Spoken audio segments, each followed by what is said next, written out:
नमस्कार दोस्तों, स्वागत है आपका लखनऊ लॉ क्लासेस में। आज हम बात करेंगे इंडियन कॉन्ट्रैक्ट एक्ट के एक बहुत महत्वपूर्ण धारा के बारे में। उसको समझेंगे। सेक्शन 125 क्या है, राइट ऑफ इंडेमनिटी होल्डर क्या है, उसके नेचर को समझेंगे।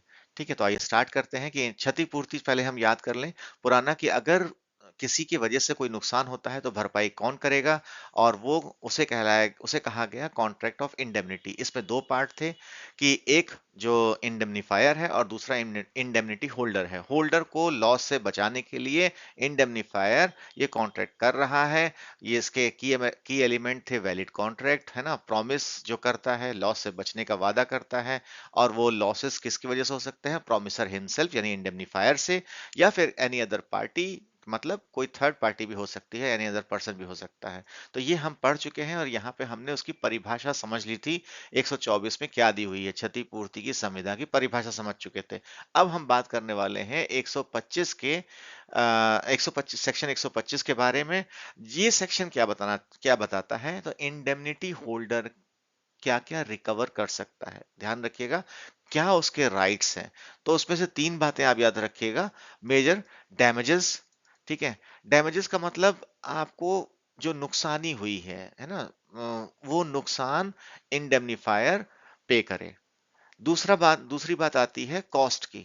कॉस्ट यानी कि जहां पे आपको जो फीस लग गई है, लॉयर की फीस हो, कोर्ट फीस हो, है ना, वो कौन वापस करेगा, इंडेमनीफायर।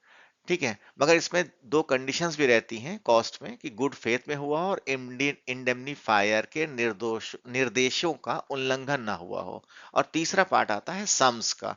तो सम्स की तब बात आती है जब आपका कोई सेटलमेंट हो गया हो, कंप्रोमाइज हो गया हो, तो वहां पे जो अमाउंट रिकवर होना होगा वो इंडेमनिटी होल्डर से नहीं होकर के इंडेमनीफायर से होगा। इस तीन चीजों को हम आज समझने वाले हैं।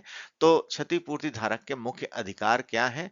सबसे पहला, जो पहले तो जो 125 में लिखा हुआ है, कि सबसे पहली बात, कि जब उसे क्षतिपूर्ति होल्डर को यानी इंडेमनिटी होल्डर को जब कोर्ट पे जब उसे ये वाद जाएगा तब के हैं, कोर्ट से पहले की बात नहीं हो रही है, कोर्ट में आने पर। तो क्षतिपूर्ति का जो अनुबंध में वचनग्रही है, वचनग्रहिता, प्रॉमिसी, यानी यदि वह अपने अधिकार क्षेत्र के भीतर कार्य कर रहा हो तो वचनदाता यानी प्रॉमिसर से निम्नलिखित राशियों की वसूली करने का अधिकार होगा, ऐसा इस धारा में दिया गया है। अब वो कौन कौन सी धाराएं होंगी, उनको आपको समझना होगा। सबसे पहले है डैमेजेस, जिसका मतलब है नुकसानी या नुकसान।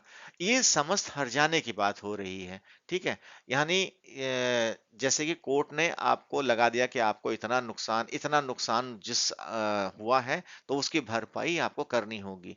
तो वो उसकी उसकी जो नुकसान की जो भरपाई है वो इंडेमनिटी होल्डर से ना होकर के इंडेमनीफायर करेगा। दूसरा पार्ट आता है कॉस्ट।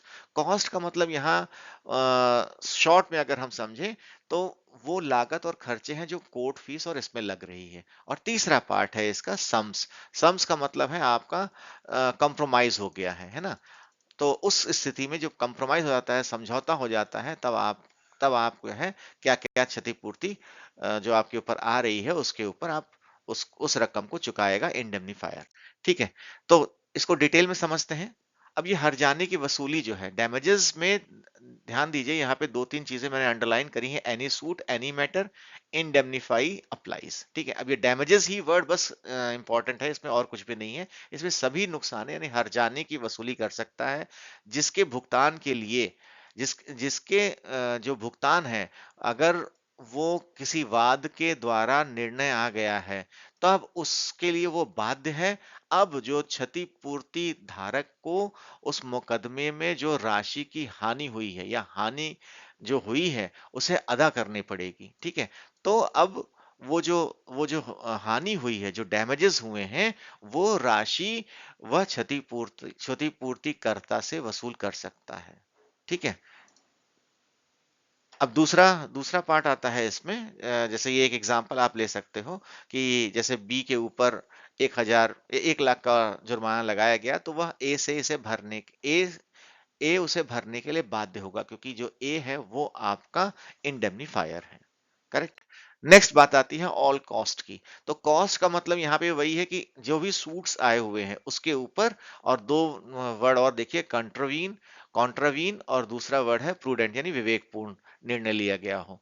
ठीक है, तो यहाँ पे कहने का मतलब है कि जो लागत आपकी आई है, कौन सी लागत, जब आपके ऊपर वाद आया है ना, केस फाइल हुआ और आप जाके केस को जा करके कोर्ट में लड़ते हैं, तो वहां पे जो आपने डिफेंस में अपने अपने जो प्रबंध किए, लॉयर की फीस दी, कोर्ट की फीस दी, है ना, वो सारी क्षतिपूर्ति जो आपकी हुई है, जो कॉस्ट आपकी लगी है, उस कॉस्ट को इंडेमनीफायर चुकाएगा।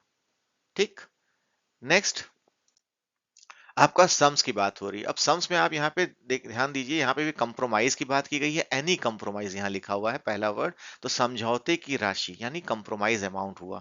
ठीक है, कि वसूली कौन करेगा, जो धनराशि आ रही है, जो धनराशि उसमें हुई है, निर्णय हुआ है कि हम इतने में कंप्रोमाइज कर जाएंगे, तो उसको भी अदा करने की बात की गई। तो ये सम्स का मतलब आपके कंप्रोमाइज से रिलेटेड है।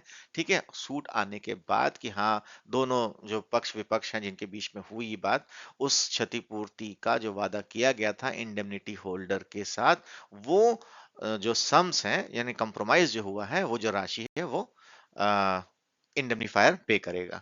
अब बात आती है कि सेक्शन 125 का नेचर क्या है। तो सबसे पहला जो नेचर है वो है प्रोटेक्टिव नेचर, यानी सुरक्षात्मक नेचर। इन धाराओं का जो उद्देश्य है ना, वो निर्दोष व्यक्ति की सुरक्षा सुरक्षा के लिए है। ठीक है, दूसरा जो नेचर है वो है कंपनसेटरी नेचर, यानी प्रतिपूर्वक स्वरूप है। यहाँ पे दंडात्मक प्रणाली की बात नहीं हो रही है, जबकि जो हानि की जो भरपाई है ना, उसके बारे में बात हो रही है। ठीक है, तो आप कंपनसेट करोगे। जैसे आजकल के केसेस अगर देखें तो आधुनिक महत्व में ज्यादातर टेक्नोलॉजी के जो अनुबंध होते हैं, या इंटेलेक्चुअल प्रॉपर्टी राइट यानी बौद्धिक संपदा विवाद जो होता है, या डेटा की सुरक्षा की बात करते हैं। जैसे मान लीजिए, एक एग्जांपल देता हूं, आपने किसी कंपनी से एआई, कोई कंपनी है जिसने एक प्रोडक्ट बनाया, और सी को किसी और कंपनी है बी उसको बेचने के लिए दे दिया। तो एक कंपनी सी है, उसने चेक किया कि जो ये इसका आउटपुट आ रहा है, वो आउटपुट उसके डेटा की वजह से आ रहा है। तो यहाँ पे वो वाद लाएगा, है ना, और जो बी है उसके ऊपर वाद लाएगा। तो पता चलेगा कि नहीं, ये जो डेटा है वो तो उसका डेटा था, उसका कॉपीराइट था, सी का कॉपीराइट था।